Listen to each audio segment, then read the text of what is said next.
তোমাদের cap drawing করে দেখাচ্ছি। দেখো একটা টুপি কিভাবে আঁকবো। প্রথমে ঠিক এইভাবে একটা ইউ দিয়ে নেবে, উল্টা ইউ। এরপর একটু রাউন্ড করে ঘুরিয়ে নাও। ঠিক বিষয়টা এরকম দাঁড়াবে, ওপর দিয়ে আরেকটা এরকম। এখন যেটা করব, আমি এই লাইন থেকে এইভাবে টেনে একটু এদিকে চলে যাব। দেখো কেমন করেছি। এইবার এই লাইনটা এসে এখানে মিলিয়ে দেব। মেলানো হয়ে গেলে এই জায়গাটা গোল করে আবার এটার সাথে মিলিয়ে দিলাম। এরপর দুইটা টান দিয়ে দিলাম। হয়ে গেল আমাদের ক্যাপ। ক্যাপের কালারটা আমি জাস্ট দুইটা কালার দিয়েই করব। সেটা হচ্ছে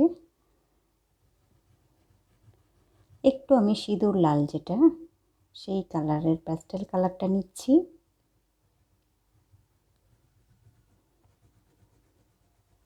এইভাবে প্রথমে, এরপর আমি লাইট অরেঞ্জ,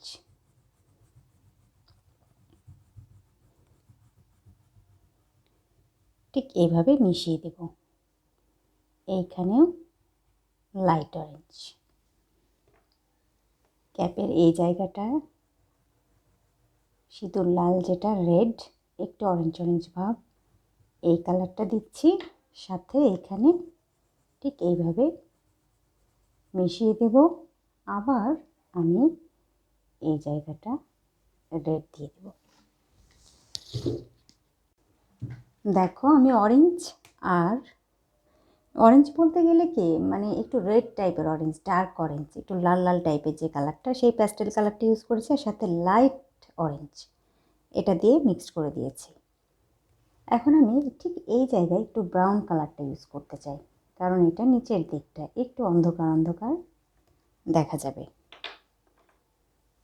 তাহলে দেখো আমাদের খুব সহজেই কিন্তু ক্যাপের কালারটা আমি দেখিয়ে দিলাম, জাস্ট দুইটা কালার দিয়ে। তোমরা চাইলে পেন্সিল কালার দিয়ে করতে পারো। প্যাস্টেল কালার দিয়ে করলে তোমরা হাতের নিচে একটা টিস্যু রাখবে, তা না হলে নোংরা হয়ে যাবে।